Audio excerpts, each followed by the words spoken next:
رسول اللہ صلی اللہ علیہ وآلہ وسلم نزول قرآن کے وقت بہت سختی محسوس فرمایا کرتے تھے، اور اس کی علامتوں میں سے ایک یہ تھی کہ یاد کرنے کے لیے آپ اپنے ہونٹوں کو ہلاتے تھے۔ ابن عباس رضی اللہ تعالیٰ عنہ نے کہا، میں اپنے ہونٹوں کو ہلاتا ہوں جس طرح آپ ہلاتے تھے۔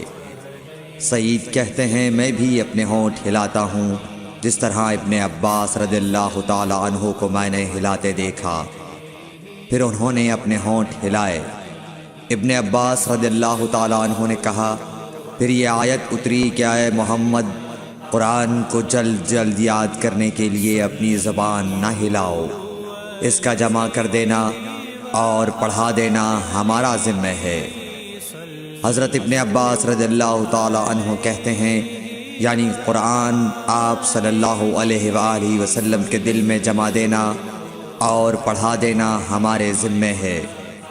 پھر جب ہم پڑھ چکے تو اس پڑھے ہوئے کی اتباع کرو۔ ابن عباس رضی اللہ تعالیٰ عنہ فرماتے ہیں، اس کا مطلب یہ ہے آپ اس کو خاموشی کے ساتھ سنتے رہو، اس کے بعد مطلب سمجھا دینا ہمارے ذمہ ہے۔ پھر یقیناً یہ ہماری ذمہ داری ہے کہ آپ اس کو پڑھو، یعنی اس کو محفوظ کر سکو۔ چنانچہ اس کے بعد جب آپ کے پاس حضرت جبرائیل علیہ السلام وحی لے کر آتے تو آپ توجہ سے سنتے، جب وہ چلے جاتے تو رسول اللہ صلی اللہ علیہ وسلم اس وحی کو اس طرح پڑھتے جس طرح حضرت جبرائیل علیہ السلام نے اسے پڑھا تھا۔